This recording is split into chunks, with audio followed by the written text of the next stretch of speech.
साथी, आज आपण वक्फ अमेंडमेंट ऍक्ट 2025 या विषयावर काही महत्वाची मांडणी ऐकण्यासाठी सगळेजण जमलेलो आहोत.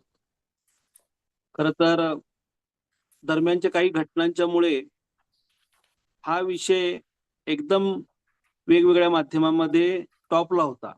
पण दरम्यानच्या काही घटनांच्यामुळे हळूहळू हा विषय दबत गेला. पण आपल्या सगळ्यांसाठी मुस्लिम समूहाला जाणून घेताना ज्या काही गोष्टी असतात, त्याच्यामध्ये खूप मोठ्या पद्धतीची ढवळाढवळ झालेली आणि त्या ढवळणुकीमुळं पूर्ण भारतभर आणि कदाचित भारताबाहेर असलेल्या सुद्धा मुस्लिम समूहामध्ये चर्चेचा ठरलेला विषय होता हा वक्फ अमेंडमेंट. आणि त्याला जी आपण टॅगलाईन या निमित्तानं जोडलेली आहे, ती संविधानाच्या मूलभूत चौकटीला आव्हान. आणि या विषयावर आपल्याकडे मांडणी करण्यासाठी जे मान्यवर वक्ते उपस्थित आहेत ते फिरदौस तस्लीम बेग मिर्झा साहेब या निमित्ताने इथं आहेत. नागपूरला असणारे आणि वरिष्ठ वकील, बॉम्बे उच्च न्यायालयात म्हणून काम करणारे. खरं तर सरांचा जन्म 1970चा आहे आणि BA LLB शिक्षण झालेलं आहे सरांचं. पण आपल्या ह्या सगळ्या परिवारामध्ये सर जरी नवीन असले, तरी सुद्धा इतक्या महत्वाच्या विषयावर सर सातत्यानं काही मतं व्यक्त करतायत. त्या पद्धतीनं लोकांच्या मध्ये सुद्धा या विषयाचा जागर झाला पाहिजे. या भूमिकेतून सरांनी बरंच काम केलेलं आहे. आज आपल्या समोर जनआंदोलनाचा राष्ट्रीय समन्वय अ, या पद्धतीनं काम करणारे आपले सगळे महाराष्ट्रभरातील जे साथी आहेत, त्याचबरोबर प्रामुख्यानं राष्ट्रसेवा दलाचे सुद्धा बरेचसे कार्यकर्ते मला आजच्या या कार्यक्रमामध्ये सहभागी झालेले दिसत आहेत. आपल्या सगळ्यांचं मी सुरुवातीला स्वागत करतोय आणि सुरुवातीला आपले जे फिरदौसबाई आहेत त्यांचा अ, ओळखीचा भाग मी थोडक्यात इथं आपल्या समोर ठेवतोय. मला कल्पना आहे की काहींना 8 वाजताची वेळ थोडी अ, काय म्हणूया आपण कन्व्हिनियंट नसेल, पण साधारणपणे सुरुवातीच्या काही भागामध्ये NAPM ची सुद्धा थोडीफार ओळख आणि आपले जे मान्यवर आहेत त्यांची ओळख आपल्या सर्वांना करून देणं मी क्रमप्राप्त मानतोय. फिरदौसबाईंचं BA शिक्षण जे झालेलं आहे ते अमोलकचंद महाविद्यालय यवतमाळ या ठिकाणी झालेलं आहे. नागपूर विद्यापीठाच्या डॉक्टर बाबासाहेब आंबेडकर विधी महाविद्यालयामध्ये त्यांनी LLB पूर्ण केलेली आहे. दरम्यानच्या काळामध्ये सन्मान म्हणजे मोठी कारकीर्द आहे, पण त्यांना राष्ट्रीय युवा पुरस्कार हा भारत सरकारकडून 1994 साली मिळालेला आहे. शास्त्री गौरव पुरस्कार 2014 साली मिळालेला आहे. महात्मा फुले टॅलेंट सर्च पुरस्कार 2015 साली मिळालेला आहे. प्रामुख्यानं संविधान, कायदे व समाजावर त्यांचा परिणाम या विषयावर विविध लेखांचे लेखक म्हणून ते सर्वांना परिचित आहेत. वेगवेगळ्या संस्थांमध्ये सुद्धा सर काम करतायत. त्यामध्ये डिजिटल मीडिया पब्लिशर्स आणि न्यूज पोर्टल तक्रार निवारण परिषद भारत या संस्थेच्या अध्यक्षपदी ते काम करतायत. अभ्यास मंडळ विधी पदव्युत्तर शिक्षण विभाग RTM नागपूर विद्यापीठामध्ये ते तज्ज्ञ सदस्य म्हणून आपलं योगदान देत आहेत. त्याचबरोबर डॉक्टर बाबासाहेब आंबेडकर विधी महाविद्यालय नागपूर RTM नागपूर विद्यापीठ या ठिकाणी ते सदस्य आहेत. व्यावसायिक कार्यामध्ये नागपूर खंडपीठ, बॉम्बे उच्च न्यायालय इथे सराव करणारे ते अधिवक्ता आहेत. उच्च न्यायालयासाठी स्थायी वकील म्हणून प्रशासकीय बाजू मांडण्यासाठी ते प्रसिद्ध आहेत. त्याचबरोबर महाराष्ट्र राज्य वक्फ मंडळाचे सुद्धा ते वरिष्ठ स्थायी वकील म्हणून काम करतायत. केंद्रीय उत्पादन शुल्क व सीमा शुल्क विभागासाठी वरिष्ठ स्थायी वकील म्हणून ते काम करतायत. अनेक जनहित याचिकांमध्ये त्यांची उपस्थिती होती, जसे की आदिवासींच्या मृत्यूंची प्रकरणे जी आहेत. आणि आपल्याला कल्पना आहे की सगळ्यात पिछडा समूह जो आहे तो आदिवासी आहे आणि त्याही समूहाला न्याय देण्याचं काम सर करतायत. भटक्या कुत्र्यांची समस्या असेल, रस्त्यावरील धार्मिक अतिक्रमणांचं हटवणं असेल, अन्नाचा अधिकार असेल, शिक्षणाचा अधिकार असेल, राष्ट्रीय महामार्गांची देखभाल घेणं असेल, अशा अनेक जनहित याचिकांमध्ये सरांची उपस्थिती होती. त्याचबरोबर उच्च न्यायालयाने अॅमिकस क्युरी म्हणून त्यांची नेमणूक केलेली आहे आणि आदिवासींना खावटी वाटप, शेगाव विकास प्रकल्प, शाळेच्या बसचं नियमन, कोविड महामारीचा शालेय शिक्षणावर होणारा परिणाम आणि कत्तलखान्यांचं आधुनिकीकरण या सर्व विषयावर सरांनी खूप महत्वाचं काम केलेलं आहे. या निमित्तानं आज जे सगळे आपले सहभागी आहेत त्याच्यामध्ये प्रामुख्यानं आमच्या सर्वांच्या मार्गदर्शक सुनीतीताई या ठिकाणी आहेत. आता जरी त्या आपल्या भारत देशामध्ये नसल्या तरी सुद्धा त्या बाहेरून जॉईन झालेल्या आहेत. आपले जे राज्य समन्वयक आहेत त्याच्यामध्ये मुंबईहून सीरत सातपुतेताई आहेत. आमच्या सर्वांचे मार्गदर्शक ज्यांच्यामुळे फिरदौसबाई आपल्याला या कार्यक्रमासाठी इथं उपस्थित झाले त्या डॉक्टर सुहास कोल्हेकर. अमरावतीहून गायत्री आडेताई आहेत ज्या राष्ट्रसेवा दलातल्या जिल्हा संघटक म्हणून काम करत होत्या.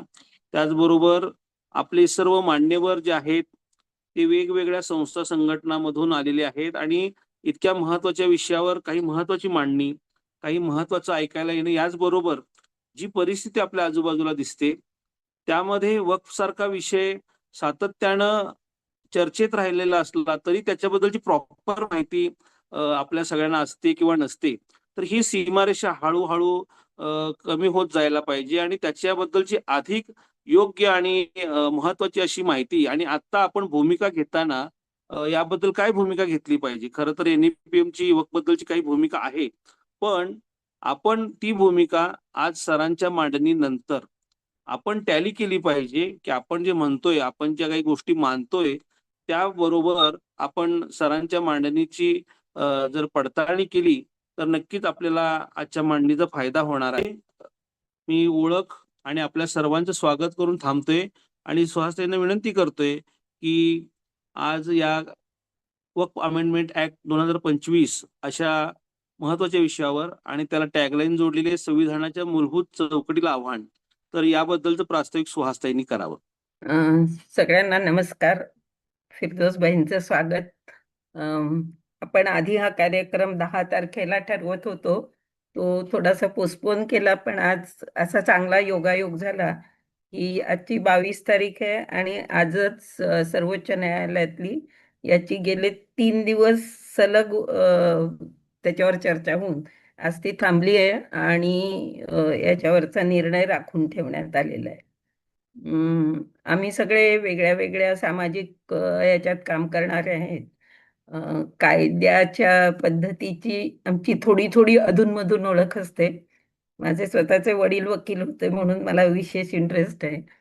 पण काही लोक याला वक्फ अमेंडमेंट बिल म्हणतात, काही ऍक्ट म्हणतात. तर थोडं अगदी बिल आणि ऍक्ट मधल्या फरकापासून तर वक्फ या गोष्टीबद्दल आम्ही काहीतरी ऐकलेलं असतं. आता गेले काही दिवस मी ह्या विषयावरच्या चर्चा ऐकते. तर मला सगळ्या आमच्या इतर साथींना असं सांगायला आवडेल की जे आपले वेगळे वेगळे ट्रस्ट असतात तशा प्रकारचा वक्फ हा देशातला एकंदर म्हणजे आपली संरक्षण व्यवस्था आणि रेल्वे याच्या पाठोपाठचा सगळ्यात मोठा असा हा ट्रस्ट आहे एक प्रकारचा.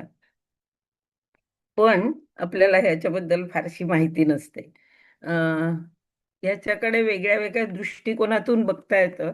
काही लोक याला धार्मिक अंगाने बघतील, पण NAPM म्हणून आपण नेहमीच काय म्हणायचं ते की आपल्या एकूण समाजात सुसंवाद असावा, सहजीवन असावं आणि आपण सगळ्यांनी आपापले धर्म पाळत पण देश म्हणून हा सेक्युलर असावा अशा अर्थाने बघत आलोय. अनेक वेळा विशेषतः गेल्या दशकभरात आपल्या संविधानाच्या वर अनेक पद्धतीने आघात करण्याचा प्रयत्न होतो आहे. ही अत्यंत दुर्दैवाची गोष्ट आहे. पण म्हणूनच आपण सातत्याने संविधानाची मूल्य पुढे आणणं, संविधानाच्या बद्दल जागृती निर्माण करणं आणि संविधान हे फक्त शाळेत शिकण्याचं किंवा एक मोठं लांबून बघायचं पुस्तक नाही, तर त्याचा आपल्या जगण्याशी थेट कसा संबंध आहे याच्याबद्दल सगळ्यांमध्ये आणि विशेषतः कार्यकर्त्यांमध्ये एक प्रकारचा संवाद घडवण्याचा प्रयत्न करत असतो. आपल्याला आठवत असेल आपण 2018 मध्ये संविधान सन्मान यात्रा अशी पण काढली होती. आजच्या मांडणीच्या वेळा मी फिरदौस सरांनी असं सुचवलं होतं की तुम्ही आधी प्रश्न मागवा आणि त्याच्यातून आपण महत्वाचे 3 वगैरे प्रश्न घेऊ. मला तसं काही जमलं नाहीये एवढा ऍडव्हान्स मध्ये यायला, पण मी लोकांना असं विनंती करेन की आपल्या चॅट बॉक्स मध्ये आपण प्रश्न लिहा, ऐकता ऐकता जे जाणवतील ते, आणि त्यातल्या काही निवडक प्रश्नांची आपण मांडणी नंतर त्याच्याबद्दल समजून घेऊ. एवढं बोलून मला वाटतं आपण मांडणीला सुरुवात करूया.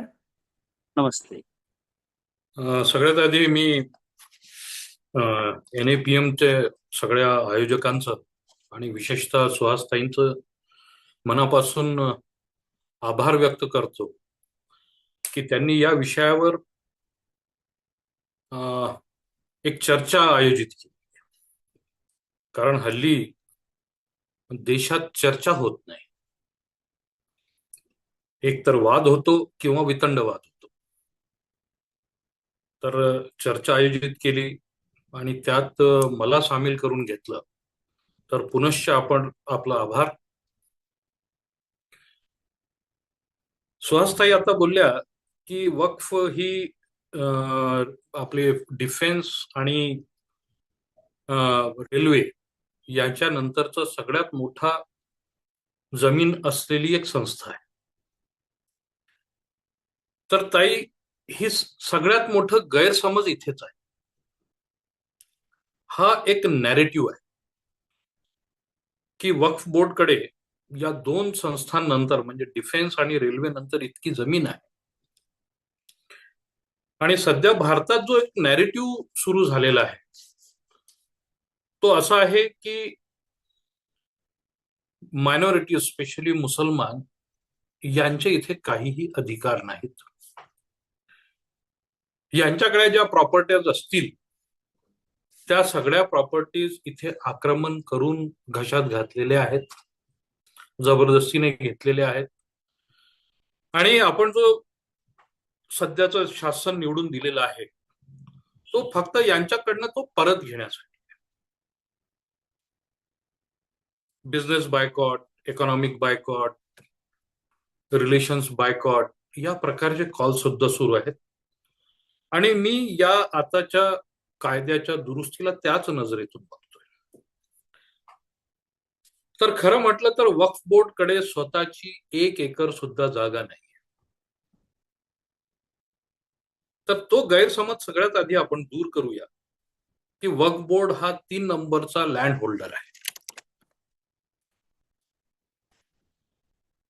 कारण वक्फ बोर्ड मुळात चॅरिटी कमिशनर सारखी एक संस्था आहे. चॅरिटी कमिशनरकडे स्वतःची जमीन, स्वतःची प्रॉपर्टी कधीच नसते. ती एक ऍडमिनिस्ट्रेटर असते जी वेगवेगळ्या ट्रस्टला ऍडमिनिस्टर करते, कंट्रोल करते, कायद्याच्या चौकटीत ती काम करते की नाही ते बघते, आणि गरज भासल्यास एक आर्बिट्रेटरची भूमिका बजावते. Same is with the Waqf board. Waqf board हा प्रत्येक राज्यस्तरावर शासनाने निर्माण केलेली एक संस्था आहे. ज्या संस्थेला जेवढ्या वक्फ आहेत त्यांना रजिस्टर करायचं, वक्फ प्रॉपर्टी रजिस्टर करायची. ती वक्फ प्रॉपर्टी ज्या दानदात्याच्या इच्छेप्रमाणे किंवा ज्या गोष्टीसाठी ती वक्फ झालेली आहे प्रॉपर्टी, ती उपयोगात येत आहे की नाही हे बघावं. त्यांच्याकडे काही एक्सेस अमाऊंट असल्यास मुसलमानांच्या नॉलेज आणि लर्निंगच्या प्रमोशनसाठी स्पेंड करावं. प्रॉपर्टीज व्यवस्थित मॅनेज होते की नाही होत, डेव्हलप होते की नाही होत हे बघावं.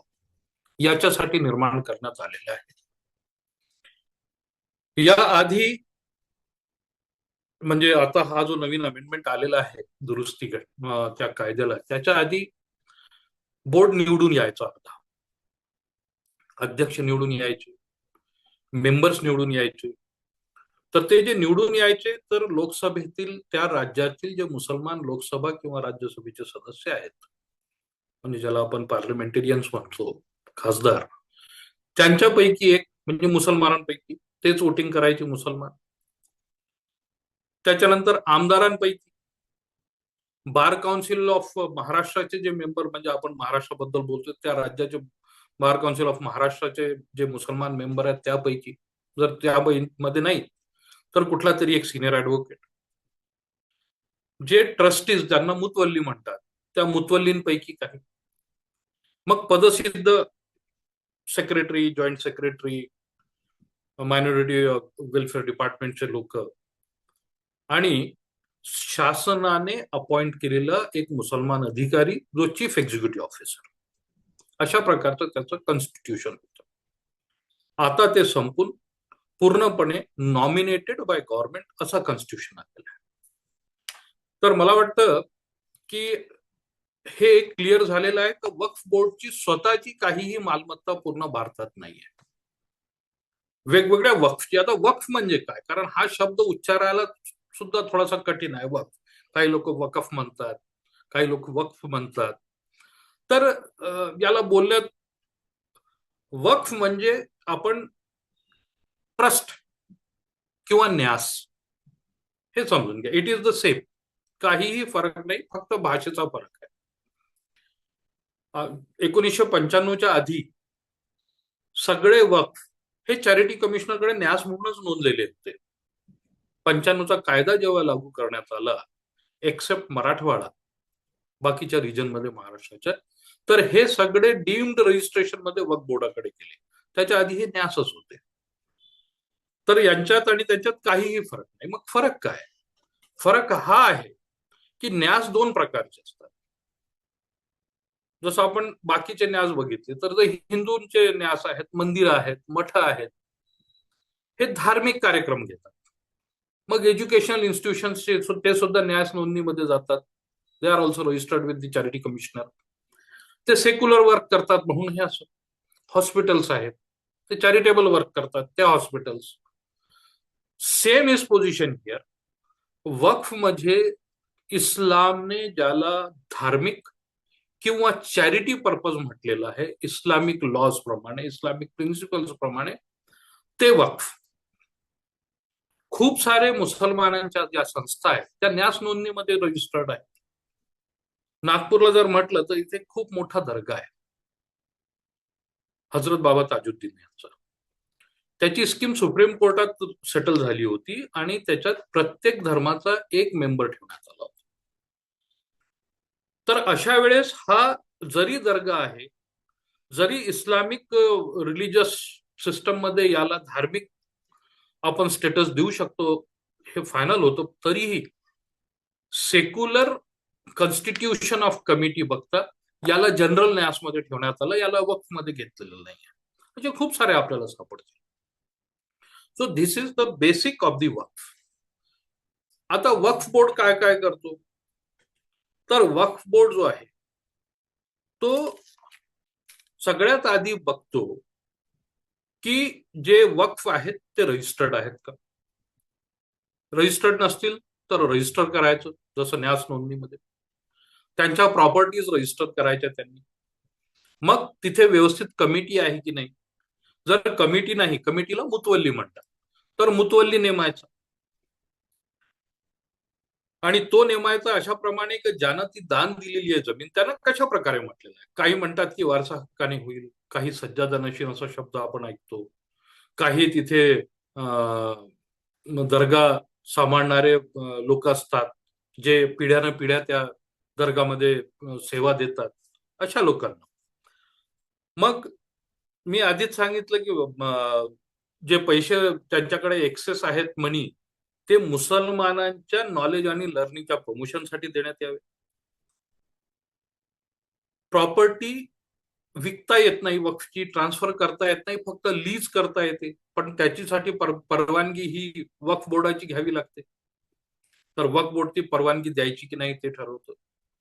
मग काही प्रॉपर्टीज अशा पडून आहेत, परंतु त्या कमर्शियल यूज होऊ शकतो. तिथे एज्युकेशनल इन्स्टिट्यूशन उभ्या राहू शकतात, मार्केट्स उभे राहू शकतात, किंवा कमर्शियल पर्पज मध्ये वापर करून त्याच्यातनं जास्त पैसा येऊ शकतो. हे जर वक्फ बोर्डाच्या लक्षात आलं तर वक्फ बोर्ड त्या संस्थेला तसं डायरेक्ट, म्हणजे वक्फला डायरेक्शन देऊ शकते तर तुम्ही हे करा. त्यांनी नाही केलं तर वक्फ बोर्ड त्याचं डायरेक्ट ऍडमिनिस्ट्रेशन करून तशा प्रकारे डेव्हलप करून मग ते वक्फला परत हँडओव्हर करू शकतो. तर हे एक बेसिक वर्क आहे वक्फचे. मग जो इतिहास आहे आपल्या इथे, आपल्याला इतिहास सुद्धा समजून घ्यावा लागेल. तर 1863 साली पहिल्यांदा इंग्रजांनी कायदा केला. तो होता रिलिजियस एंडोमेंट्स ऍक्ट. 1860. आणि तो कायदा असा म्हणायचा की या देशात वेगवेगळ्या धर्माचे लोक आहेत, त्या लोकांच्या ज्या धार्मिक स्थळं आहेत त्या लोकांची, त्या धार्मिक स्थळांचं मॅनेजमेंट करण्याचे अधिकार त्या त्या धर्मातील लोकांचे राहील आणि त्यामुळे इतर धर्मीय लुडबुड करणार. मग हा बेसिक कायदा, या कायद्यातनं मग वेगवेगळे कायदे निघाले आपल्याकडे. जसं युपीचं जर आपण घेतलं तर युपी श्री बद्रीनाथ आणि केदारनाथ टेम्पल ऍक्ट 1939 हा कायदा आला. त्या कायद्यानुसार युपी मध्ये मॅक्झिमम मंदिरं गव्हर्न होतात किंवा हिंदूंचे जे मठ आहेत, हिंदूंचे जे इन्स्टिट्यूशन्स आहेत ते गव्हर्न होतात. तशाच प्रकारे ओरिसामध्ये Orissa Hindu religious endowment act आलं. Madras Hindu religious and charitable endowments act 1951 आलं. Hindu religious institutions and charitable endowment act हा कर्नाटकामध्ये 1997 मध्ये आला. अशा प्रकारचे खूप सारे कायदे प्रत्येक स्टेटने आपापले केलेले आहेत. आता या सगळ्याच कायद्यांमध्ये एक कॉमन ग्राउंड आहे. तो कॉमन असा आहे की हे कायदे शासनाने केले, तिथल्या कमिटीज शासन अपॉइंट करू शकते, त्यांना डिसमिस करू शकते. परंतु तिथे मग त्या कमिटीज असतील तर त्यांना असिस्ट करण्यासाठी, सुपरविजन करण्यासाठी गव्हर्नमेंटचे ऑफिसर्स अपॉइंट होतात. काही ठिकाणी जजेस अपॉइंट होतात, काही ठिकाणी रेव्हेन्यू ऑफिसर्स अपॉइंट होतात. कंडिशन एकच आहे की त्या ट्रस्ट मधले सगळे लोक, त्या मॅनेजमेंट मध्ये सगळे लोक आणि जो गव्हर्नमेंटचा अधिकारी तिथे अपॉइंट होईल हा हिंदू असणं आवश्यक आहे. युपी कायद्याचा सेक्शन 5 म्हणतो की तो हिंदू असला पाहिजे. ओरिसा कायद्याचा सेक्शन 4 म्हणतो तो हिंदू असला पाहिजे. मद्रासचा सेक्शन 10 म्हणतो की तो हिंदू असला पाहिजे. कर्नाटकाचा सेक्शन 7 म्हणतो तो हिंदू असला पाहिजे. असे खूप सारे अजून आहेत, तेवढी आपली चर्चा करायची. मग संविधानाने म्हटलं पार्ट 3 मध्ये की जे कायदे संविधानाला,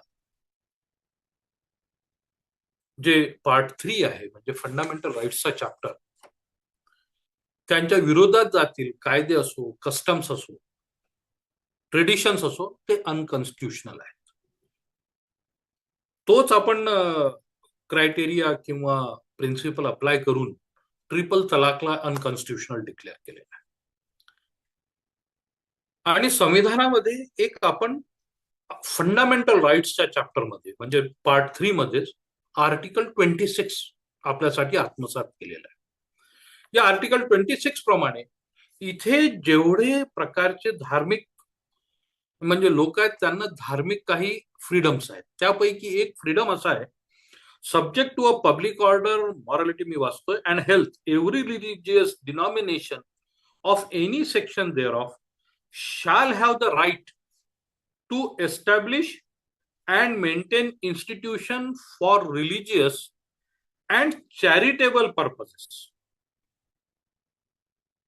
म्हणजे धार्मिक आणि चॅरिटेबल पर्पजेस साठी इन्स्टिट्यूशन्स एस्टॅब्लिश करणे, to manage its own affairs in matters of religion, आपली धार्मिक जे काही कार्यक्रम आहेत, धार्मिक कार्य आहेत त्यांना मॅनेज करणे, to own and acquire movable and immovable property, या धार्मिक कार्यांसाठी किंवा चॅरिटेबल कार्यांसाठी मुव्हेबल आणि इमुव्हेबल प्रॉपर्टीज ओन करणे, to administer such property in accordance with law, आणि ती प्रॉपर्टी कायद्यानुसार ऍडमिनिस्टर करणे, हा मूलभूत अधिकार ठरला. मी हे याच्यासाठी सगळ्यात आधी कॉन्स्टिट्युशनल ही प्रोव्हिजन दाखवली, कारण जेव्हा आपला हा कार्यक्रम ठरला, जसा सुहासताई आता बोलल्या की मधल्या काळात खूप साऱ्या गोष्टी घडलेल्या आहेत. सुप्रीम कोर्टातली हिअरिंग इंटरिमची सुद्धा झाली, आपले खूप सारे लोक त्याला फॉलो करत होते. त्यामध्ये सेंट्रल गव्हर्नमेंटचा एक स्टँड आहे की सेक्युलर पार्ट सुद्धा आहे यांच्या वक्फ बोर्डच्या कार्यात, म्हणून त्या सेक्युलर पार्टला तर आम्ही कंट्रोल करू शकतो. परंतु सेंट्रल गव्हर्नमेंटच्या आर्ग्युमेंटमध्ये हा पार्ट मिस झालेला आहे का, आर्टिकल 26च्या याचा अर्थ काय होतो. कारण बेसिक वक्फचं कामच आहे, वक्फ रजिस्ट्रेशनच होतो जेव्हा तो इस्लामिक प्रिन्सिपल्स प्रमाणे रिलिजियस किंवा चॅरिटेबल आहे, आणि आर्टिकल 26 प्रमाणे इट फिट्स हिअर. तर जेव्हा हा आहे, तर मग कायदा आर्टिकल 13 प्रमाणे हा जो अमेंडमेंट आलेला आहे, whether it satisfied the requirements of article 13 or not, this is the question. हा फक्त प्रश्न सुप्रीम कोर्टासमोर आहे. आपल्याला इतक्या टेक्निकॅलिटीज मध्ये मला नाही वाटत जायची गरज आहे, कारण त्या टेक्निकॅलिटीज मध्ये सगळे वकील आणि कोर्ट्स गेलेले आहेत. आपण याचं एक मॉरलिटी प्रमाणे किंवा कॉन्स्टिट्युशनल मॉरलिटी आणि वक्फचा हा कायदा, हा एका कॉमन मॅनला जेवढं माहिती हवी, मला वाटतं आपण त्यापेक्षा थोडी जास्त माहिती कलेक्ट करू without going into technicalities. आता आर्टिकल 14 एक आहे, राईट टू इक्वॅलिटी. तर बेसिक रूल असा आहे की भारतातले सगळे जे नागरिक आहेत, ते कुठेही जन्माला आले असतील, कोणत्याही धर्माचे असतील, कोणत्याही जातीचे असतील, कुठल्याही जेंडरचे असतील, they are all equal before. तर जर हिंदूंचे रिलिजियस प्लेसेस ऍडमिनिस्टर करण्याचा अधिकार आहे, तर तोच अधिकार मुसलमानांना आहे. जर हिंदूंसाठी असा कायदा आहे की तिथे जर चपराशी सुद्धा असेल तर तो सुद्धा हिंदू लागतो, तर मग मुसलमानांचे रिलिजियस अफेअर्स ऍडमिनिस्टर करणारा वक्फ बोर्ड जो आहे, जी अपेक्स बॉडी राहील प्रत्येक स्टेटमध्ये, त्यामध्ये जे मेंबर्स असतील, डायरेक्टर्स असतील, चपराशी सोडून द्या, चपराशी हा सगळ्यात लहान असतो. चपराशी हा शब्द याच्यासाठी वापरला की आता आंध्रामध्ये तसं घडलं की तिरुपती देवस्थानात लोअर कॅडरमध्ये, अगदी लोएस्ट कॅडरमध्ये जे इतर धर्मीय होते, मुसलमान होते, ख्रिश्चन्स होते, तर चंद्राबाबू नायडूंनी म्हटलं की नाही, हे चालणार नाही, इथे फक्त हिंदू राहू, आम्ही यांना दुसरीकडे घेऊन जाऊ. परंतु इथे जे मेंबर्स आहेत वक्फ बोर्डचे, जे मुतवल्ली अपॉइंट करतील, जे मुतवल्ली त्या मस्जिदचे इमाम किंवा त्या दर्गाचे इतर सेवाकरी हे अपॉइंट करतील, ते मुसलमान हवेत, ही किमान एक अपेक्षा आहे. कारण आर्टिकल 26 तसे अधिकार देतो आणि आर्टिकल 14 प्रमाणे राईट टू इक्वॅलिटी हे असलं पाहिजे. तसं जर मला माझं वैयक्तिक मत विचारलं, तर मला असं वाटतं की खरंच जर या शासनाला अशा प्रकारचा कायदा निर्माण करायचा होता, तर त्यांनी एक अपॉर्च्युनिटी मिस केली. खूप जोरजोरात आपण मागणी करतो की there should be a uniform civil code, समान नागरी कायदा, परंतु आणत नाही. त्याला खूप सारी कारण आहेत. तर समान नागरी कायदा हा सेक्युलर कायदा राहील असं म्हणतात, परंतु सेक्युलर या शब्दाशीच आमची दुश्मनी आहे. सेक्युलरिझम हा शब्द नको आहे सध्याच्या ऍडमिनिस्ट्रेशनला किंवा शासनकर्त्यांना किंवा त्यांचे जे फूट सोल्जर्स आहेत त्यांना. तर जसं युसीसी, तसं या गव्हर्नमेंटने एक अपॉर्च्युनिटी मिस केली. यांना हवं होतं तर एक सेक्युलर न्यास कायदा हे निर्माण करू शकले असते, संपूर्ण भारतासाठी, संपूर्ण भारतीयांसाठी. एकच चॅरिटी कमिशनर सारखा कायदा की संपूर्ण भारतात एकच कायदा राहील न्यास नोंदणीचा. हिंदू न्यास असो, मुसलमान न्यास असो, सगळे ते राहतील आणि त्याच्यात मेंबर्स कोण असतील त्यांच्या धर्माबद्दल काही चर्चा नाही. दिस could be a secular law.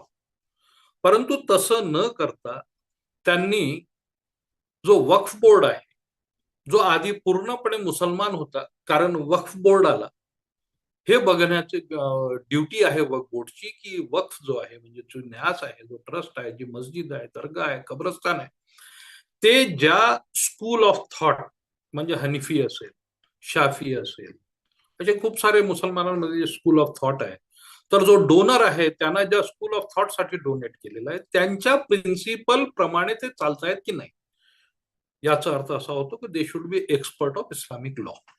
मी हे म्हणत नाही का इतर धर्मीय असू शकत नाही, परंतु ते करतायत की नाही याच्यासाठी तिथे प्रवेश करण्याचा, ते करतायत की नाही तिथे जाऊन बघण्याचा, ते एक्सपिरियन्स करण्याचे अधिकार यांना आहेत. तर आपण हे एक्सपेक्ट करू का की इतर धर्मीय येतील आणि नमाज अदा करतील? करू शकतात, त्याबद्दल काही वाद नाही, परंतु त्या बिचाऱ्यांचं नंतर हे भक्त लोक काय करतील? ते मशिदीमधून बाहेर येतात, त्यांच्यासोबत काय होईल याबद्दल विचार करा. म्हणजे we have to be alive of the situation around us. असो, तर यांनी काय केलं, सगळ्यात आधी वक्फ बोर्डचं जे कॉन्स्टिट्यूशन आहे ते इलेक्टेड पासून तर नॉमिनेटेड केलं. आणि नॉमिनेशन मध्ये compulsorily 2 members should be non Muslims असं सेक्शन 14 मध्ये. परंतु कमीत कमी किती लोक मुसलमान राहतील आणि जास्तीत जास्त किती राहतील याबद्दल काहीही नाही. तर मग काय होईल की शासन नॉमिनेट करेल, एक्सेप्ट मुतवल्लीज सगळे नॉन मुस्लिम होऊन जातील. तर हा डायरेक्ट इंटरफरन्स राहील, हा डायरेक्ट वक्फ बोर्डचा कब्जा घ्यायचा राहील, directly taking over the religious practices, religious administration of religious places of Muslims by government nominee non-Muslims. तर ज्या ड्युटीज आहेत, मी आज सांगितलं की एक लँड आहे ती आयडेंटिफाय झाली की ते कमर्शियल पर्पजने वापरता येईल, ती वक्फ नाही करू शकली, वक्फ बोर्ड डायरेक्टली इंटरफेअर करून ती वापरली किंवा त्याला कन्वर्ट करली. तर तो जो आरोप लागतोय की हे डायरेक्टली त्या न्यासची जमीन, विशेष म्हणता मुसलमानांच्या जमिनी घशात घालण्याचा प्रयत्न आहे. तर त्याच्यासाठी आपण इथे स्कोप निर्माण केलेला आहे, अधिकार दिलेले आहे. अधिकारांचा मिसयूज होणार नाही याची काहीही गॅरंटी नाही. दुसरा आहे वक्फ बाय युजर. खूप आता 2 दिवस त्याच्यावर आर्ग्युमेंट झाले. वक्फ बाय युजर म्हणजे तर भारतात रेव्हेन्यू रेकॉर्ड ठेवण्याची जी प्रथा आहे किंवा जो सिस्टम क्रिएट झालेला आहे, तो रेव्हेन्यू रेकॉर्ड ठेवण्याचा सिस्टम इंग्रजांच्या आल्यानंतर झालेला आहे. त्याच्या आधी रेव्हेन्यू रेकॉर्ड्स नव्हते आमच्याकडे. असतील निजामचे काही तर असू शकतात, निजाम पार्ट मध्ये महाराष्ट्र. परंतु आमच्याकडे मशिदी आहेत, दर्गा आहेत, ज्या 500, 700, 800 इतक्या वर्षापासून आहेत. त्यांची काहीच कागद नाहीत. कोणी दिली त्या जमिनी हे माहीत नाही, इनाम कोणी दिलं माहीत नाही, कोणी गिफ्ट केल्या, डोनेट केल्या माहीत नाही. परंतु ती प्रॅक्टिसमध्ये आहे, प्रॅक्टिसमध्ये आहे. तर रजिस्टर झालं नाही कारण डॉक्युमेंट नाही. तर मग काय, तर आता या कायद्याने ती प्रोव्हिजनच काढून घेतली. आधी ती प्रोव्हिजन होती की अशा ज्या प्रॅक्टिसमध्ये, आता कब्रस्तान 1000 वर्षापासून तिथे आपण डेड बॉडीज पुरत आले, त्याचा कागद कुठून आणायचा. परंतु जर ती वक्फ राहिली नाही तर हु विल ऍडमिनिस्टर इट, ते त्यांनी संपून टाकले. तर त्याच्यामुळे ते संपल्यामुळे सगळ्या जुन्या ज्या इमारती आहेत, ज्या जुन्या वक्फ आहेत, त्या सगळ्या धोक्यात आल्या. दुसरं की जर आज मला काही प्रॉपर्टी दान करायची आहे चॅरिटेबल पर्पजसाठी, तर मला ते म्हणतात की कमीत कमी 5 वर्ष मुसलमान, प्रॅक्टिसिंग मुसलमान पाहिजे. आता प्रॅक्टिसिंग मुसलमान आपल्या देशात कुठलाच कार्यालय असं नाहीये की जो सर्टिफिकेट देऊ शकेल की हा माणूस या धर्माचा आहे, 5 वर्षापासून आहे.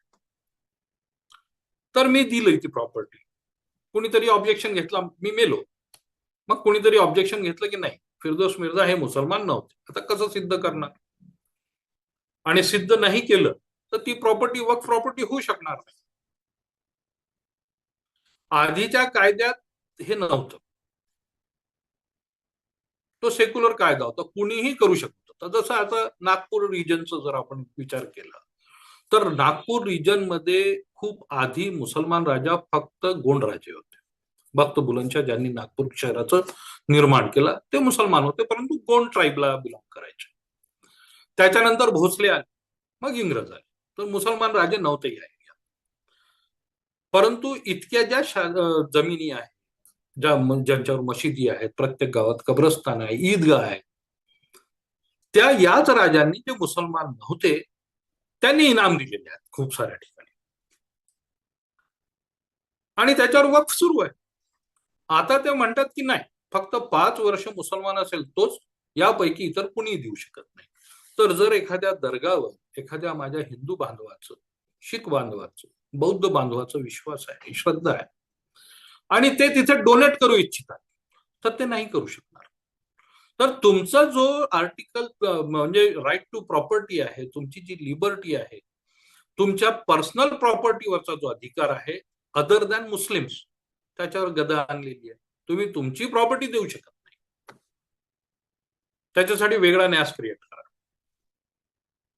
म्हणजे सेक्युलरिझम बाजूला राहिलं, परंतु जे पर्सनल प्रॉपर्टीच्या उपयोगाबद्दल आहे किंवा मला डिस्पोज ऑफ करायचे त्याच्यावरच बंधन, की नाही तुम्ही काही करा, परंतु मुसलमानांच्या वक्फला किंवा न्यासला तुम्ही देऊ शकत नाही. म्हणजे क्लिअर इथे त्यांनी एक बॉर्डर लाईन क्रिएट केली मुसलमान आणि इतर, किंवा इतर आणि मुसलमान यांच्या. मग लॉ ऑफ इनहेरिटन्स आहे मुसलमानांमध्ये. जे लॉ ऑफ इनहेरिटन्स आहे तर सक्सेशन म्हणजे वारसा जन्मताच तुम्हाला मिळत नाही.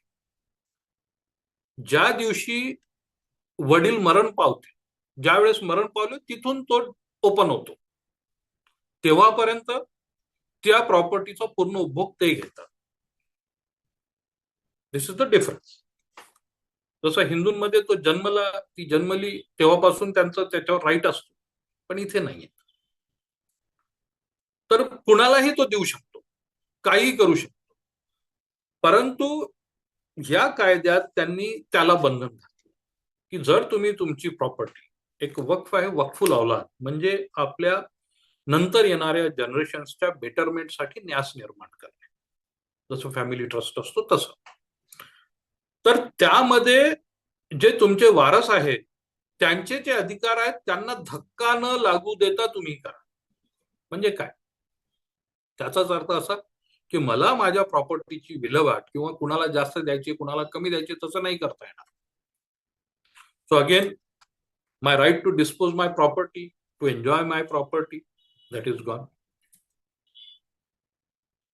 आधी काय होतं की वक्फ म्हणजे एक महत्वाचा प्रश्न जो नेहमी येतो की वक्फ प्रॉपर्टी ही कशी डिक्लेअर. असं एक गैरसमज आहे की जिथे मुसलमानांनी बोट ठेवलं ती प्रॉपर्टी त्यांची.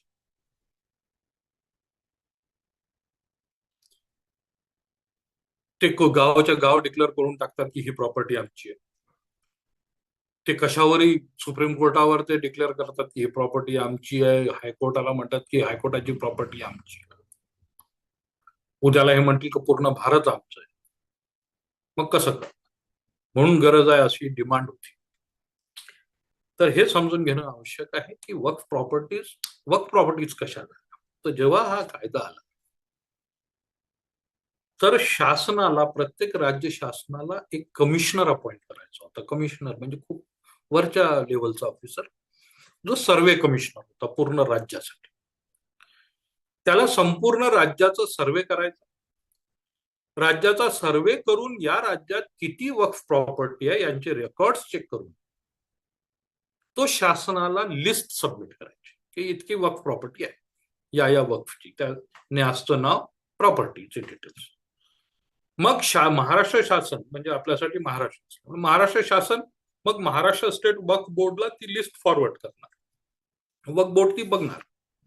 मग वक्फ बोर्ड जर इतर प्रॉपर्टी बद्दल माहिती आहे तर ती सुद्धा माहिती देणार, किंवा त्याच्यात इतर प्रॉपर्टीज आलेल्या आहेत तर ते नाव डिलीट करणार आणि शासनाकडे परत पाठवणार. मग शासन त्याला गॅझेट नोटिफाय करणार. शासनाने गॅझेट नोटिफाय केल्यानंतर ती प्रॉपर्टी वक्फ बोर्डाने डिक्लेअर केल्यानंतर नाही.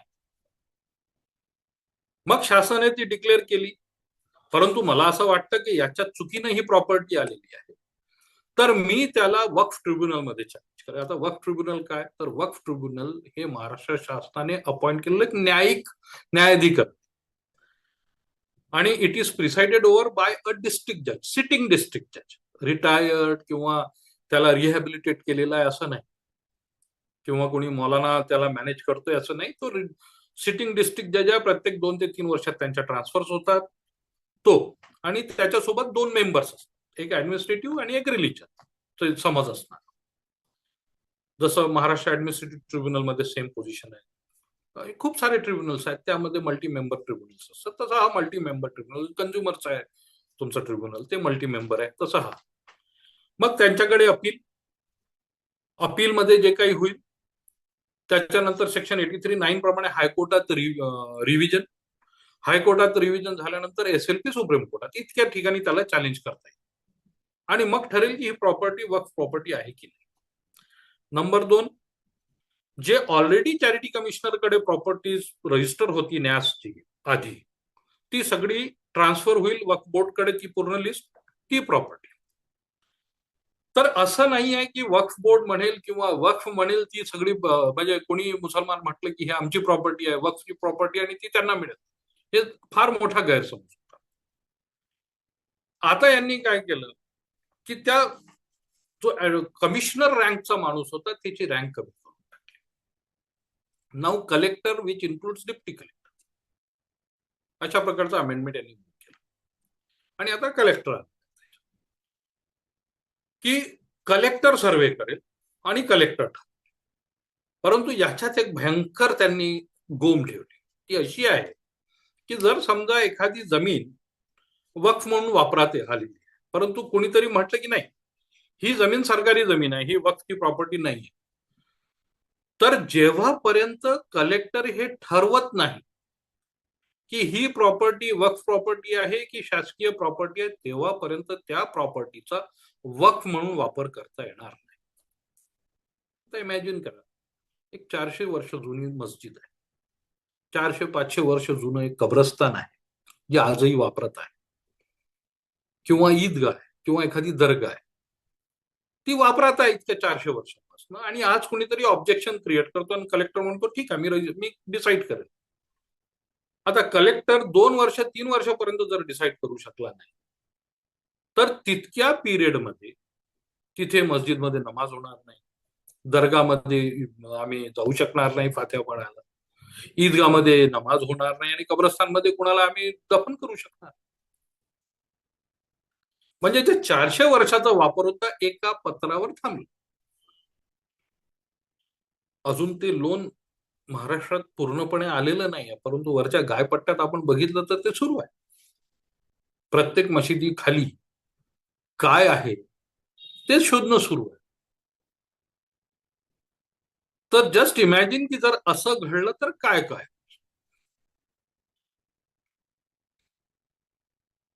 मग मुतवल्ली अपॉइंटमेंटचे अधिकार बोर्डाला आहे. बोर्ड आता पूर्ण नॉमिनेटेड आहे, शासनाचा आहे, नॉन मुस्लिम बोर्ड आहे. मुतवल्ली अपॉइंट करायच्या आहेत. मुतवल्लीची डेफिनेशन यांनी अमेंड केली, त्याला डिस्क्वालिफिकेशन जोडलं.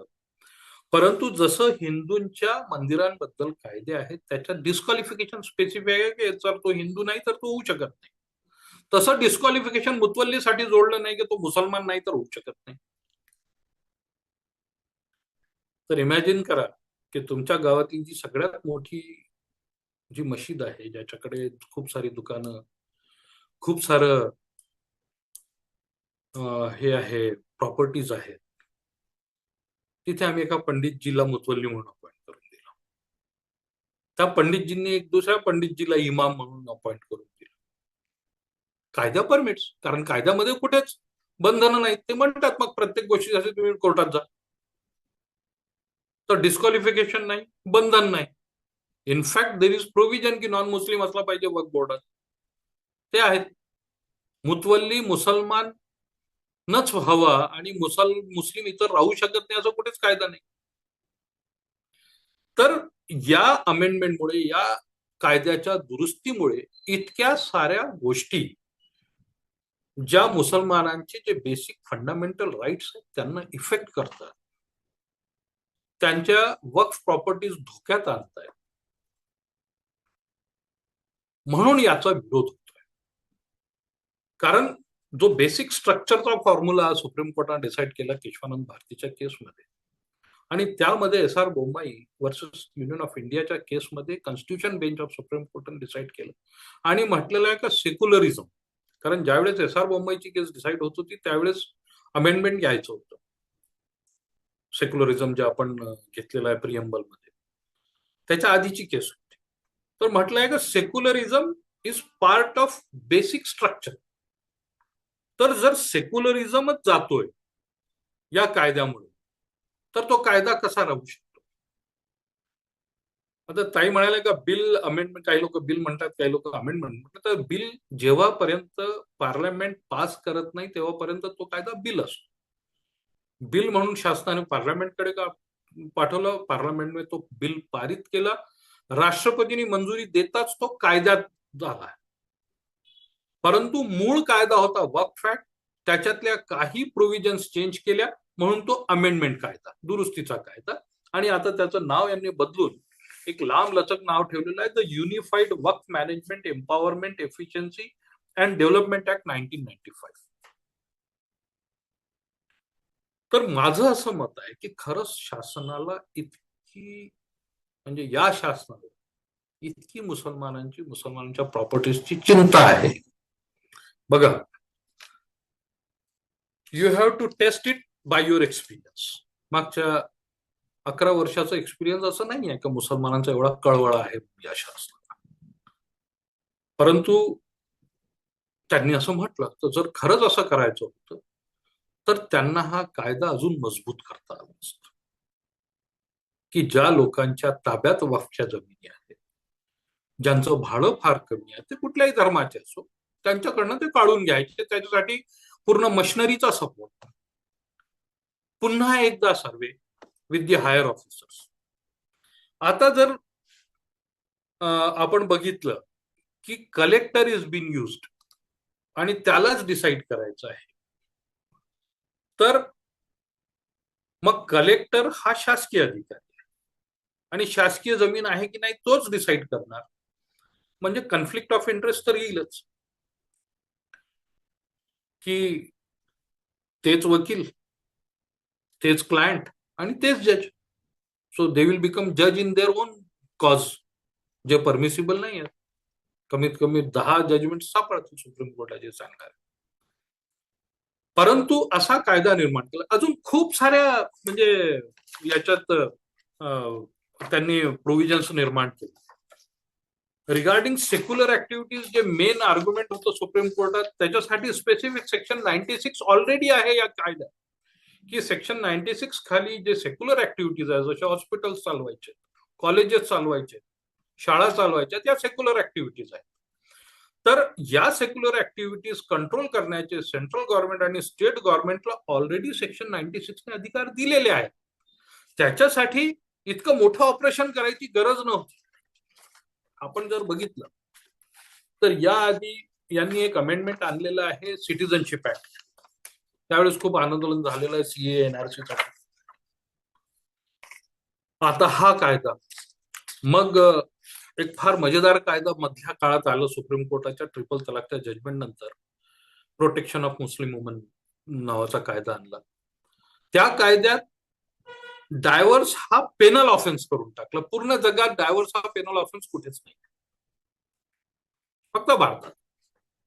तर अशा प्रकारचे जे कायदे आणलेले आहेत, तर त्याच्यात खूपच प्रॉब्लेम होता.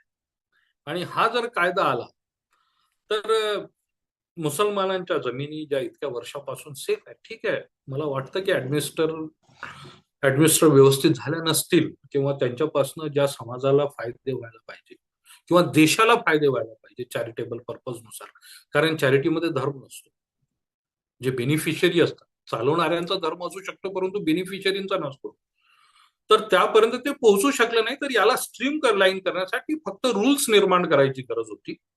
अशा प्रकारचे हे कायद्यामध्ये दुरुस्ती करायची अजिबात गरज नव्हती. ही दुरुस्ती मुळात जो सेक्युलरिझम आपला बेसिक स्ट्रक्चर आहे त्याच्या आत्म्याच्या विरुद्ध आहे, कॉन्स्टिट्युशनल मॉरॅलिटीच्या विरुद्ध आहे.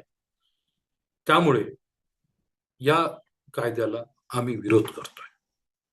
तर मला असं वाटतं की अजून खूप बारकावे आहेत, त्यामध्ये जायची आपल्याला गरज नाही. These are the general things.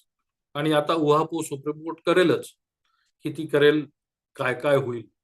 Ram मंदिरचं judgement आपण बघितलेलं आहे. असो, तर पुनश्च आपण सगळ्यांचं खूप खूप आभार. तर काही प्रश्न असतील तर आपण घेऊ शकू. धन्यवाद सर.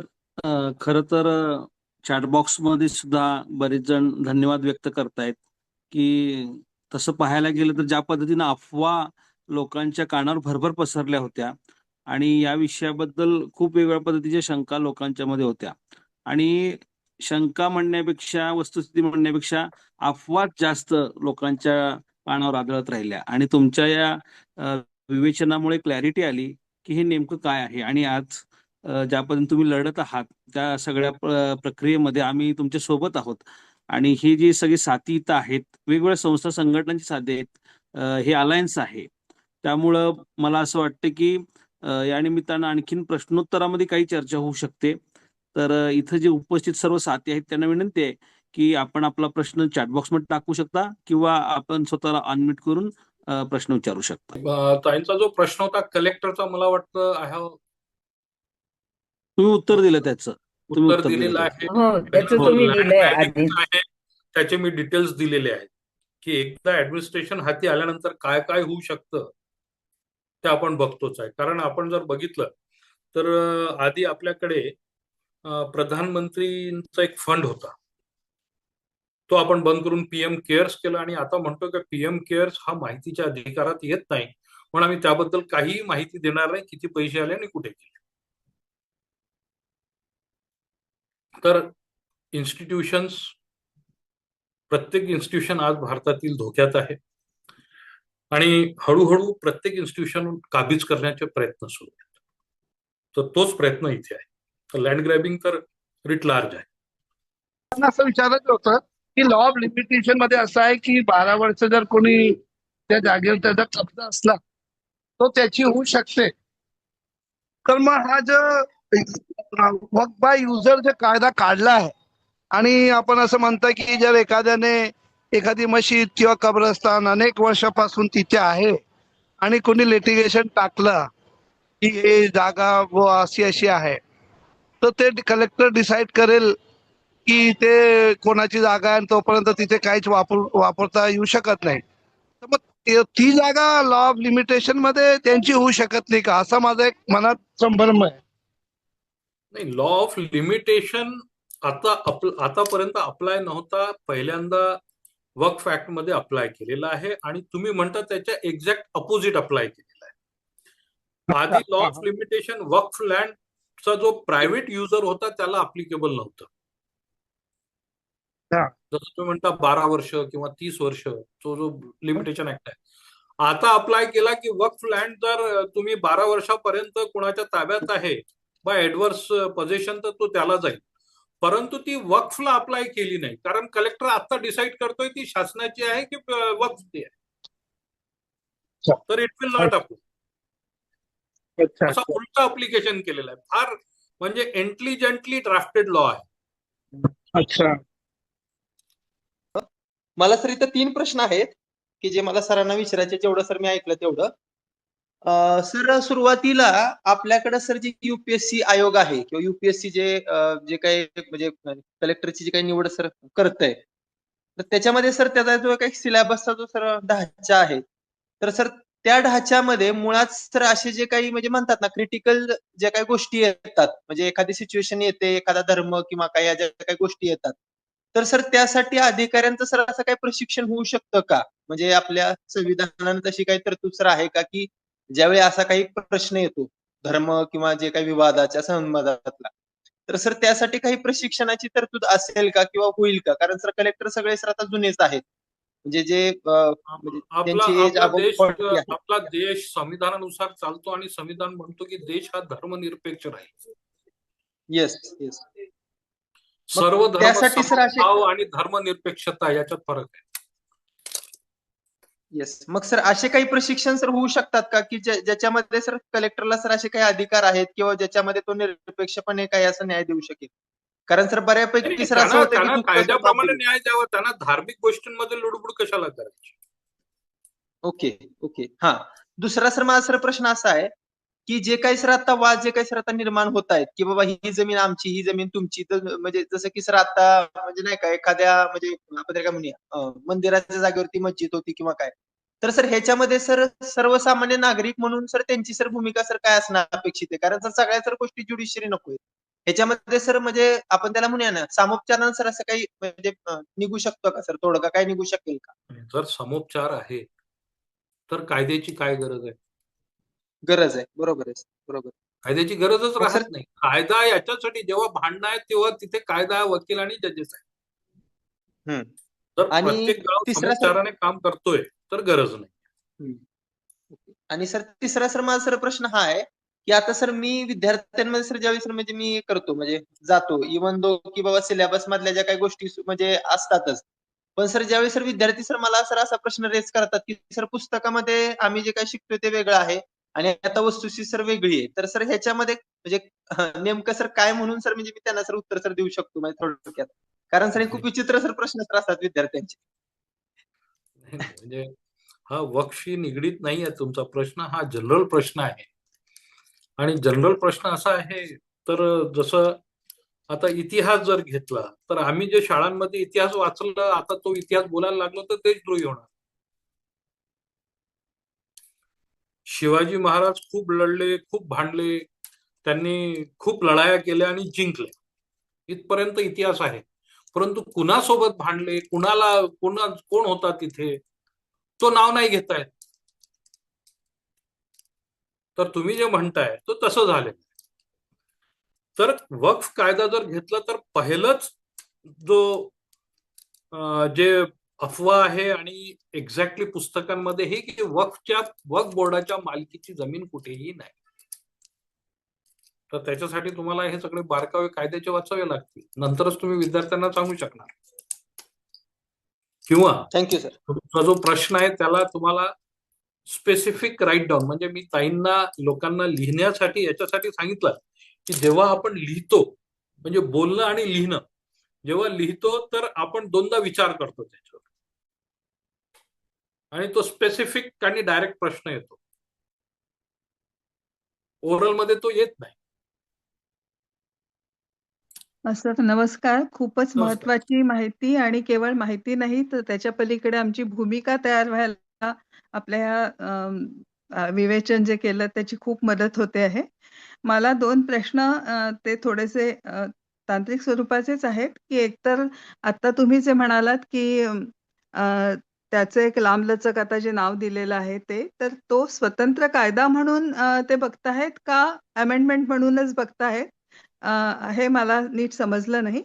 आणि दुसरं मला असं विचारायचं होतं, की आता सर्वोच्च न्यायालयात कोणी गेले आहेत ह्या संदर्भात आणि तिथली काय स्थिती आहे? अ, ते म्हणजे आता नेमके कशाला चॅलेंज करतायत ते माझ्या वाचनात आलं नाही म्हणून सॉरी, पण म्हणून मी विचारते आहे. आणि जर सर्वोच्च न्यायालयात आपण जातो आणि त्याच्यानंतर सर्वोच्च न्यायालयाने पण आपल्या विरोधात निर्णय देण्याचे असे अनेकदा घडलेलं आहे. तर मग अशा वेळी आपली भूमिका काय असेल? असे 2 प्रश्न मला विचारायचे. प्रश्न नंबर 1 तर तो याला जरी त्यांनी नाव बदललेलं आहे परंतु मूळ कायदा 1995चाच पकडतायत आणि याला फक्त कायद्याच्या दुरुस्तीचं म्हणतायत. मूळ कायदा तोच ठेवलेला आहे, फक्त नाव बदललेलं आहे. पुष्कळदा असं घडलेलं आहे. जसं महाराष्ट्रात आधी बॉम्बे, विदर्भ आणि मराठवाडा हे रिजन्सचे वेगवेगळे कायदे होते आणि ते सुरूच व्हायचे. Bombay so and so act, Marathwada so and so act आणि Vidarbha so and so act. एकदा आपण सगळी दुरुस्ती केली आणि सगळ्यांच्या नावासमोर महाराष्ट्र लावून दिला, परंतु मूळ कायदे तेच राहते.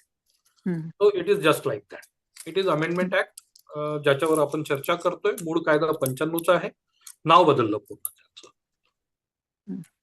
जसं आपण औरंगाबादचं नाव बदललं, धाराशिवचं नाव बदललं, तर पण शहर तेच राहिले, तिथे राहणारही तेच राहिले. तिथल्या प्रॉब्लेम्सही तशाच राहिल्या, सिव्हिक प्रॉब्लेम सुद्धा तसेच राहिले. नंबर 1. नंबर 2 जे सुप्रीम कोर्टात गेलेले आहेत, हा जो मूळ आता अमेंडमेंट ऍक्ट ऑफ 2025 जो त्यांनी आणलेला आहे या पूर्ण कायद्याला चॅलेंज झालेला आहे. आणि त्याच्यात मुख्यतः जे चॅलेंज झाले ते सगळे मुद्दे मी जे मांडले त्या मुद्द्यांवर तो चॅलेंज झालेला आहे. सुप्रीम कोर्ट सध्या फक्त इंटरिम रिलीफवर ऐकतोय. कारण आज जर इंटरिम रिलीफ नाही मिळाली तर डिसाईड व्हायला याला 10-12 वर्ष लागू शकतात. तर तेव्हापर्यंत कलेक्टर किती प्रॉपर्टीज गायब करणार, किती प्रॉपर्टीजवर नॉन मुस्लिम मेंबर्स कब्जा करणार, वक्फ बाय युजर नसल्यामुळे किती प्रॉपर्टीज नॉन वक्फ प्रॉपर्टीज डिक्लेअर होणार याची काहीही गॅरंटी नाही. आणि जेव्हापर्यंत हा डिसाईड होईल तेव्हापर्यंत डिसाईड करण्यासाठी काहीच राहणार नाही अशी परिस्थिती सुद्धा येऊ शकते. त्याच्यामुळे फार महत्वाचं आहे की सुप्रीम कोर्टाने याच्यात इंटरिम रिलीफ द्यावं. याच्या आधीच्या बेंचने ऑलरेडी इंटरिम रिलीफ दिलेला आहे. आता बघूया हा बेंच काय करतो. जर सुप्रीम कोर्टाने नाही दिलं तर काय, तर जसं संविधानिक प्रोव्हिजन्सला प्रोटेक्ट करण्यासाठी आपण जे जे काम करत आहोत ते सगळे कामं या कायद्यासाठी सुद्धा करावी लागेल. कारण मराठीत एक म्हण आहे की बुडी मेल्याचं दुःख नाही परंतु काळ सोकावतो.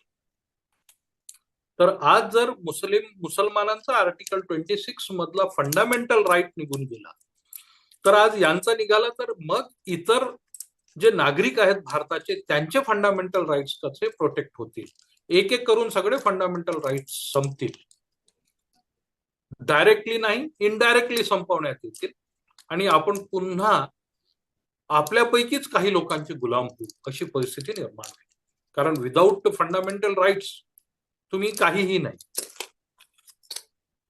तर ते करावं लागेल असं मला वाटतं.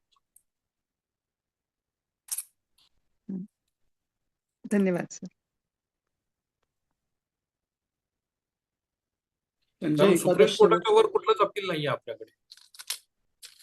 एक्झॅक्टली मला तेच म्हणायचं होतं. पण अनेकदा अशी वेळ आलेली आहे की न्यायालयात विरोधी निकाल लागल्यानंतर सुद्धा लढावं लागतंच.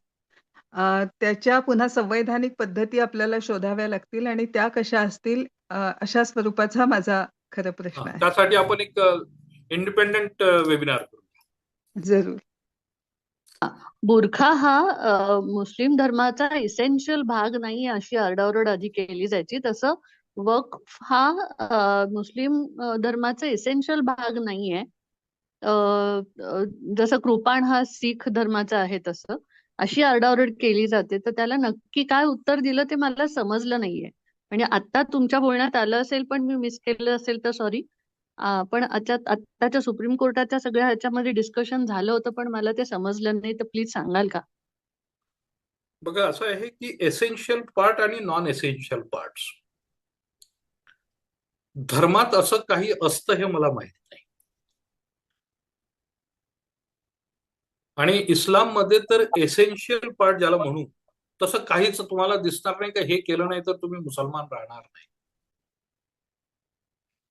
परंतु जेव्हा हा कायदा निर्माण झाला त्याच्या डेफिनेशन मध्येच आहे की इस्लाम धर्मामध्ये जे रिलिजियस आणि चॅरिटेबल फंक्शन्स आहेत त्याच्यासाठी वक्फ कायदा ऍडमिनिस्ट्रेशन करण्यासाठी निर्माण करण्यात आलेला आहे.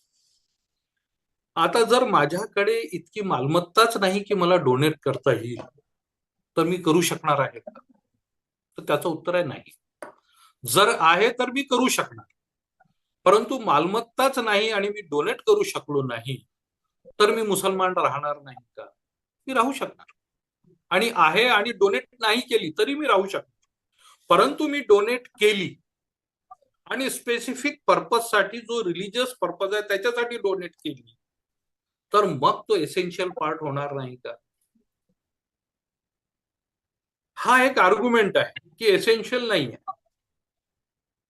याच्या आधी एक सुप्रीम कोर्टाचा जजमेंट आहे जस्टिस चंद्रचूडचा दाढीबद्दल, तर ते म्हणतात की इट इज नॉट एसेन्शियल.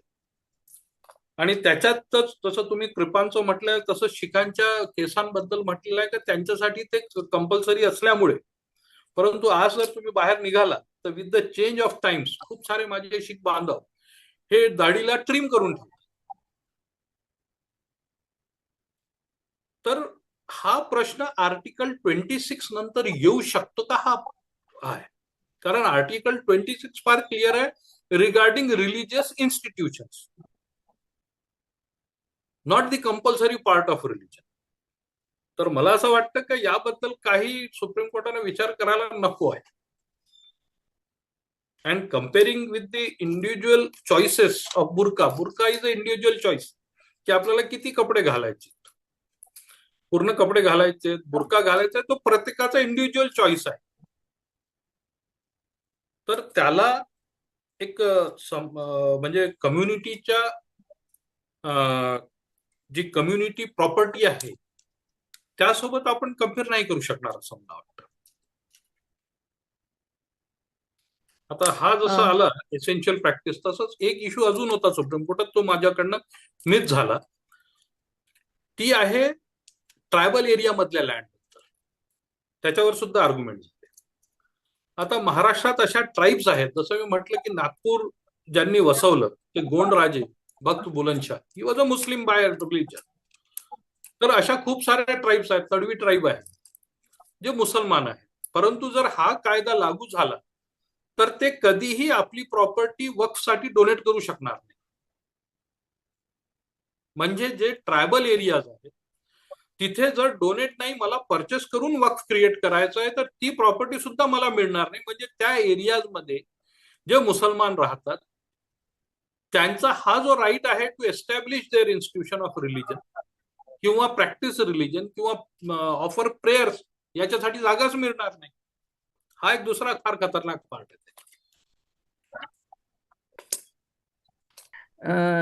एक म्हणजे आता तुम्ही जसं म्हटलं, रजिस्ट्रेशनच्या करता जे सरकार फार कटकट करतंय, तर खरं तर जसं आदिवासींच्या जमिनी रेकॉर्ड केल्या नाहीत आणि म्हणून आदिवासींना एन्क्रोचर्स म्हणायचे.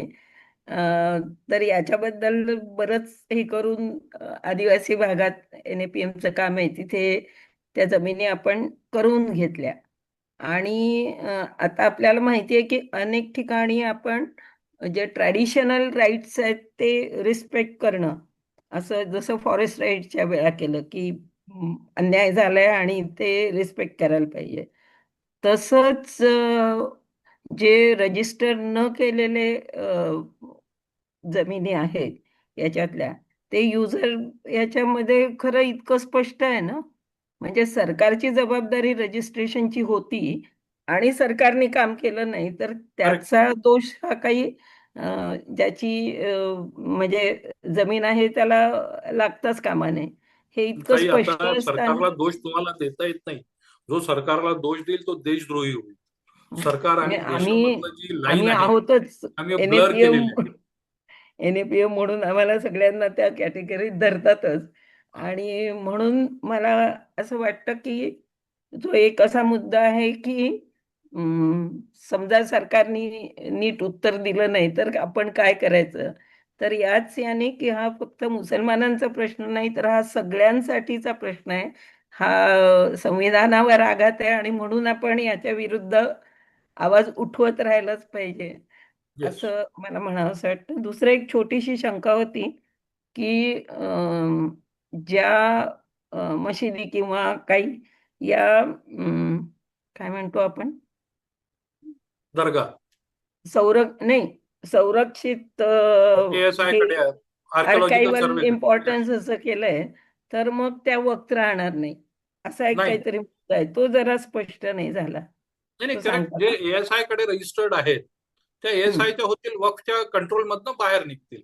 मग ASI डिसाईड करेल का तिथे नमाज होऊ द्यायची की नाही. जसं आता उत्तर प्रदेशात एका मस्जिदला रंग कोणता लावायचा हे सुद्धा ते ठरवणार, कसं कुठे नाही, कुठे पण लावायचं हे मग ठरवणार. याच्यात परत कॉन्स्टिट्यूशनल गडबड आहे की नाही, हो, असं म्हणणे. आर्टिकल 26 चा क्लिअर व्हायलेशन आहे. तर मग म्हणजे असे जे मुद्दे आहेत, मी असं तुम्हाला विनंती करीन की असे जे मुद्दे आहेत की जे आताच्या चर्चांमधून फार स्पष्ट येत नाहीत, पण त्याचे बुलेट पॉइंट सारखं जर आपल्याकडून आम्हाला मिळालं, तर आम्ही या प्रकारचे पत्रकं काढून आमच्या संपर्कातल्या लोकांमध्ये एक प्रकारच्या जागृतीसाठी, की कोर्टात काही झालं तरी समाज म्हणून आपल्याला या गोष्टींचा आग्रह धरणं हे मी मी आवश्यक आहे, मी कारण ते प्रयत्न नागरिक करतो. म्हणून लोकमतने एक माझा इंटरव्ह्यू छापला सगळ्यांसाठी. होता याच्यावर, मी हं, तो सर्क्युलेट करतो आपल्याकडे.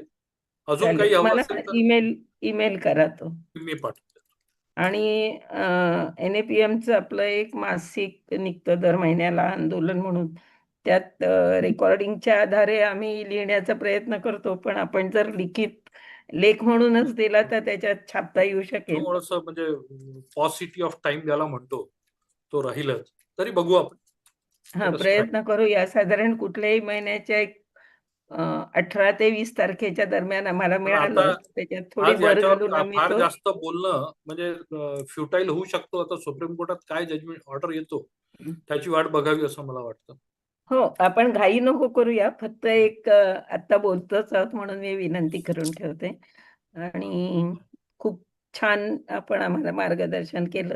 धन्यवाद फिरदौसभाई, तुम्ही ज्या पद्धतीनं सगळं विवेचन केलं, सर्वांच्या शंकांना सुद्धा उत्तरं दिलीत आणि आमच्यासाठी खूप महत्वाचं होतं की बरेच तरुण या सगळ्या कार्यक्रमासाठी उपस्थित होते आणि या निमित्तानं आपण या परिवाराचा भाग झाला, त्याबद्दल मी आनंद व्यक्त करतो आणि युवराजला विनंती करतो की त्याने आभार मानावेत.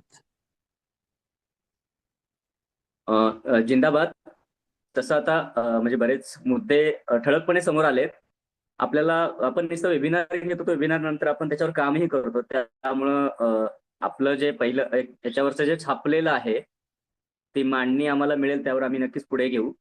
विदर्भापासून ते संपूर्ण महाराष्ट्रातून बरेच साथी, जे सक्रिय साथी आहेत, त्या ज्या वेबिनारमध्ये सहभागी झाले, त्या सर्वांचेही आभार मानतो. आपण आज वेळ काढून जनांच्या राष्ट्रीय समन्वयाच्या या वेबिनारमध्ये सहभागी झालात, आम्हाला मार्गदर्शन केलं, त्याबद्दल फिरदौस साहेब यांचाही मी आभार मानतो. शेवट करण्या अगोदर एकच सूचना देतो सर्व साथींनाही की NAPM महाराष्ट्राचे असे जवळपास आता 150च्या आसपास वेबिनार झालेले आहेत. NAPM महाराष्ट्राच्या युट्यूब चॅनलवर आपण सबस्क्राईब करावं आणि जनसुरक्षा विधेयकापासून ते वेगवेगळ्या मुद्द्यांवरती आपण हे वेबिनार घेतलेले आहेत. पुढील काळात जनसुरक्षा विधेयकावर सुद्धा ज्या मागे 10,000 सह्या आतापर्यंत जमा झाल्या, त्यावरही महाराष्ट्रभरातून पावसाळी अधिवेशनापूर्वी त्याच्यावर काम होणं गरजेचं, त्या दृष्टीने प्रयत्न चालू आहेत. आपण प्रत्येकाने त्या वेगवेगळ्या वाट्यामध्ये कुठे कसे सहभागी होऊ शकतो हे NAPM महाराष्ट्राला जरूर कळवावं. सहभागी साथींचं, आयोजनातील सर्व साथींचं धन्यवाद. सर्वांना जिंदाबाद.